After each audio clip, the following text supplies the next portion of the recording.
The Nazis also were initializing their idea of Lebensraum, living space. The concept focused on repopulating all of Eastern Europe with pure Aryans. They started by deporting Poles in the general government region. Many Poles were also killed, sent to concentration camps, or deported in the Reichskommissariat Moskowian, or in some cases beyond the Urals into the depths of Russia. The Polish populations in Ukraine would be massacred like in the Wolin massacre. Belarusians and Russians themselves would also be deported, although Russians would mostly be killed in the later years, as the Nazis don't want to increase the population of Russians in the Russian states, as they know that the other minorities might be eaten up and killed and persecuted in Siberia. This wasn't entirely true, as the Poles managed to organize a state for themselves in Kazakhstan. The Ukrainians and some Russians would be given honorary Aryan status, thanks to their cooperation in the fight against the Soviets. Some Poles also started escaping to neighboring countries, Hungary, Romania, Bulgaria, France and Italy, in search of better standards of living. From there they would either stay or leave to countries like the US. Hitler would establish very pro-natalist policies for Aryan populations. He wanted to quickly repopulate the soon-to-be emptied parts of the territories. Some Poles and Russians considered worthy enough would be integrated into Aryan culture, but would still be treated like second-class citizens. Amongst these pro-natalist policies were mainly big tax cuts from families with more than 3 children and extra money for people with more than 5, to heavily encourage population growth.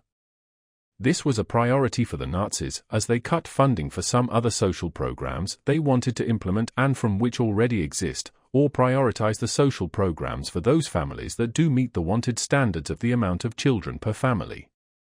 Other similar policies would also be adapted and would be fairly successful, as with the fact that a hard period for the Aryan people just ended, many of them wanted to start families, and all these bonuses would end up helping them greatly. The fertility rate would jump from the pre-war level of 1.9 and jumped to 6.1 in 1947, dropping quickly to 4.9 the following year and stabilizing for 5 years at 4.2. This still managed to create a massive baby boom. This static was measured in the Nazi German Reich territories themselves. In terms of the Poles, not all of them would escape. Even amongst those that didn't qualify as worthy enough, resistance fighting would still be very strong. Those that escape are still a part of the fight, as they look for allies and try to illegally import weapons from abroad to strengthen the resistance. In 1953, the Nazis would hit an economic block, complete stagnation of the economy, after which it completely plummeted. It plummeted mainly due to social unrest amongst slave and oppressed communities, the great dependency on ineffective slave labor. It was somewhat effective at the beginning, but quickly wearied off completely by 1950. The lack of skilled workers and the central planning eliminated the entrepreneurial innovation across the empire, although not all fields have stagnated, as fields like aerospace and military continue to grow, but the other products more for the average person has stagnated, causing all the products to be the same and would unencourage people from buying different products. This made store shelves of products full, people not buying themselves new cars as there never was any improvement in the newer models. The Nazis only started messing around with TV, trying to establish price controls, making TV super cheap, but being a massive loss for anyone who would try to make TV, making many shortages of them, and due to the price controls made nobody actually want to make better TVs. In addition, the government was on a massive deficit, as it was still trying to fund all the pro-natalist policies, and after unemployment rose and people would just stay home making children, as they found that more appealing there would be less workers, the big taxes imposed to upkeep this system didn't help and instead caused less people to feel like working, as for most people half of their money they would make would be eaten up for taxes. Furthermore, another thing that caused this crash was the lack of resources for civilians, as most resources even after the war was sent towards the military, leaving shortages of resources for civilian production. This economic collapse didn't hit the Japanese as much, as they have mostly marketized their economy for now, and they did not engage in almost any trade with the Nazis. However, similarly to the other empires, Japan also suffered shortages of resource in 1951, but quickly averted the crisis by further marketizing the economy and decreasing the discrimination of minorities, although some groups would still be persecuted. The Italians, on the other hand, were hit surprisingly hard, as one of their only foreign trading partners just completely vanished.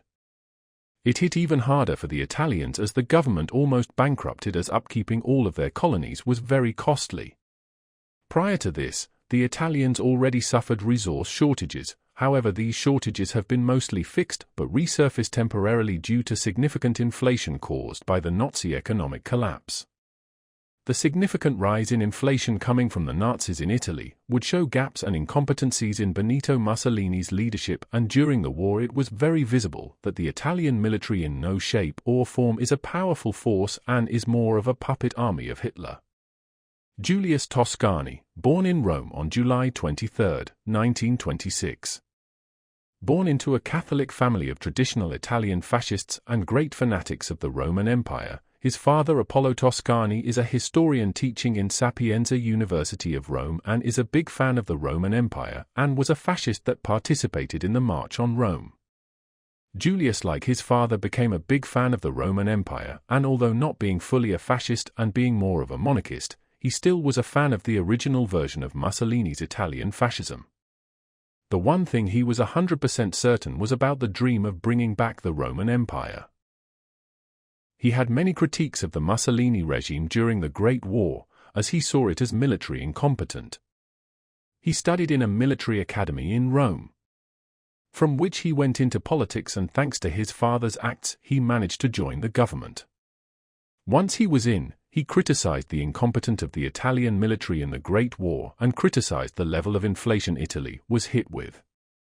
He did cooperate with Mussolini and said that he will help him mend the holes and make the empire become truly great. He praised him also for the formation of his ideology and the way he did handle the occupation of all the regions, the Turkish coup, and the handling of the Spanish situation.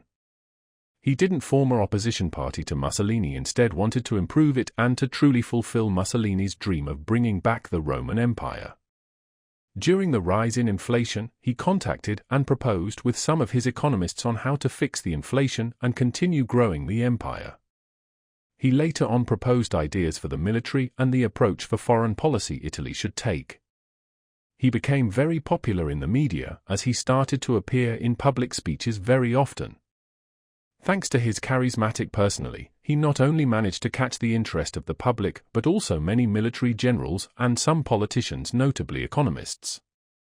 He was awarded the position of Minister of Foreign Policy in late 1953. The Italian economy has recovered from the severe inflation in early 1955.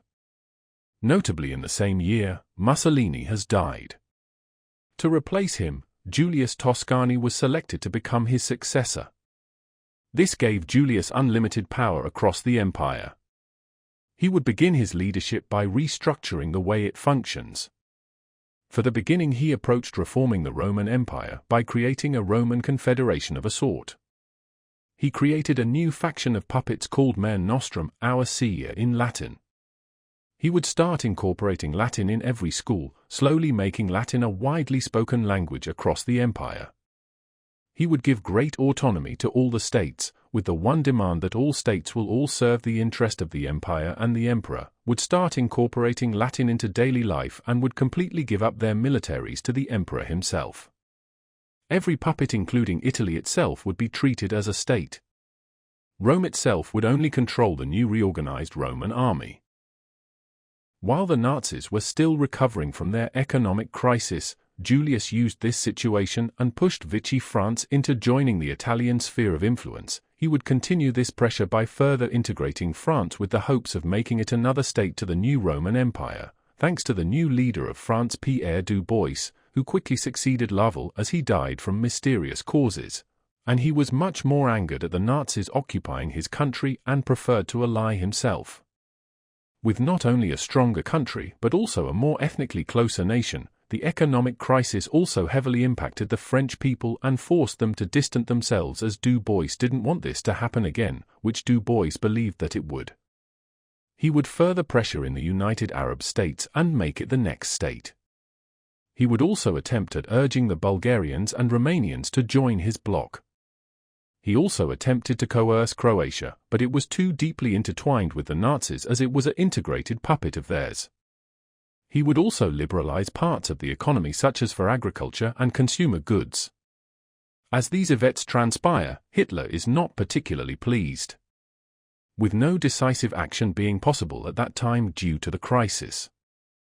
Hitler cuts ties with the Italians in response to these events. Over in Asia, Japan would be doing pretty well. They would focus their economy on building navy ships, especially aircraft carriers. They would go as far as making the entire Pacific and Indian Ocean polluted with their carriers, that would also carry their own designs of their new fighter jets. They would privatize some companies and let them compete with each other to ensure the best weapons possible. The economy would progressively become more market-based. The Japanese would also discover completely new fresh oil reserves in the South China Sea, boosting the Japanese economy. They would also make great advancements in electronics and automotive technology. Back in the US, in the 1952 election, the Democrats have come victorious thanks to President Dwight Eisenhower, as finally the Democrats have regained control after being distrusted for 16 years. Dwight was an internationalist general. He pushed for greater cooperation with his allies in the International Republic, which would now encompass members from most North American countries, United States of South Africa and Philippines. He would also pass the National Security Act, which founded the CIA, Central Intelligence Agency, with the task of stopping Nazi propaganda in its tracks. In Europe, the Nazis are trying to recover from their economic collapse. Resistance is growing, and it seems like a civil war may occur. Basic goods like fuel and food become scarce. Black markets would rise and start to be very prominent in those harsh times. Hitler, being short on time, has to make some measures to avert this crisis. He enacts looser price controls and tries to redirect some resources towards civilian production. He offered entire plots of land in the Reichskommissariat Ostland for people who would make new innovations. They would also offer farmers to start making massive farms in Ostland, Ukraine, and general government. Unfortunately for Hitler, these measures wouldn't be enough, and out of this chaos new inner factions started to form in Hitler's inner circle. Spee wanted to liberalize the economy and was a big advocate for the youth's concerns. Himmler and the SS would advocate that National Socialism hasn't really gone far enough and we are becoming soft by letting so many people be considered honorary Aryans.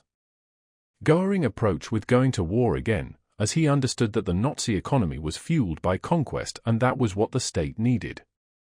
Bormann would take a much more moderate conservative approach, by trying to use the same methods made when the Nazis first came to power after the Weimar government.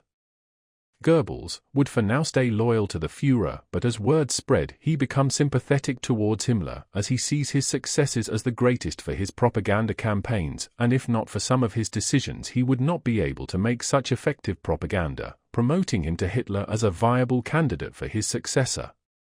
Goebbels was already a very influential advisor of the SS and Hitler. Thanks to this he was seen as a very credible ally for the SS and a loyal advisor that would follow Hitler's word. As tensions rise, Hitler decides to take in account something from everyone. In order to avoid a succession crisis, he started to task his potential successors with missions. He would take Spee and Bormann, would task them as his economic and construction advisors.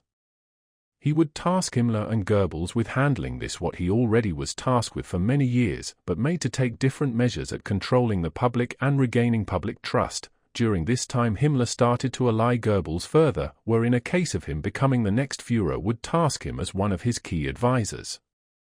He would task Göring with preparing for an imminent conflict. In the meantime, Vichy France has progressively become more of a political hellhole for the past few years. After the mysterious death of Laval, many have speculated that he was poisoned or simply assassinated by Du Bois's associates. As Du Bois took power, many people opposed his leadership. The Fascist Council of France was split into numerous factions. There were factions that were Nazi sympathizers and didn't like the anti-Nazi approach of Du Bois. Others were supporters of Du Bois and his change towards Italy. There were even fractions that thought that Du Bois is not enough and we should submit to a new Roman Empire. Others also thought that France should go their own way and create a new fascist bloc, or some even proposed the return of the king or an empire. Figures like Louis Prince Napoleon would become surprisingly popular amongst some French people.